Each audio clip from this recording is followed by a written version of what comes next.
এই মুহূর্তে সবকত বড় খবর আপনারা জানেন যে আমি মানুষের কাছে সত্যটা তুলে ধরি।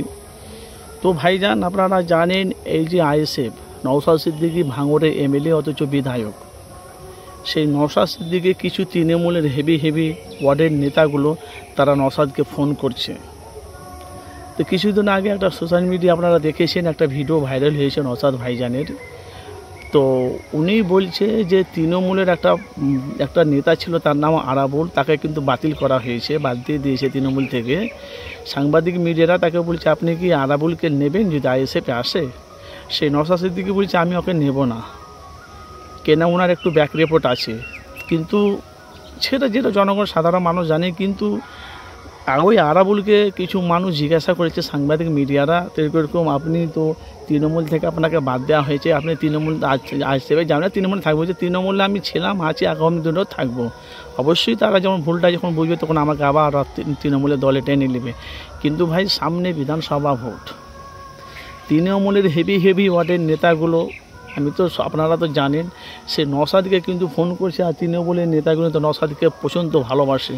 এখন দেখছি দলে কিন্তু তৃণমূল থেকে আইএসএফে যোগ দিচ্ছে। আপনারা দেখতে পাচ্ছেন সোশ্যাল মিডিয়া। কিছুদিন আগে তোমার কী জায়গাটার নাম বললো, যাদবপুর না কি, ওখানে দেখছি তো যাদবপুর না কী জায়গাটার নাম বললো, ওখানে কিছু তৃণমূলের প্রার্থী আইএসএফে যোগ দিয়ে দিয়েছে।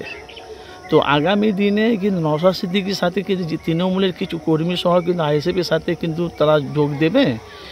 হ্যাঁ, না আরাবুল একদিকে, নওশাদ একদিকে, একই প্রার্থী হয়ে তা আরাবুলের সাথে আর নওশাদের সাথে বিরোধী দলে যেহেতু কি হাড্ডাহাড্ডি লড়াই হবে।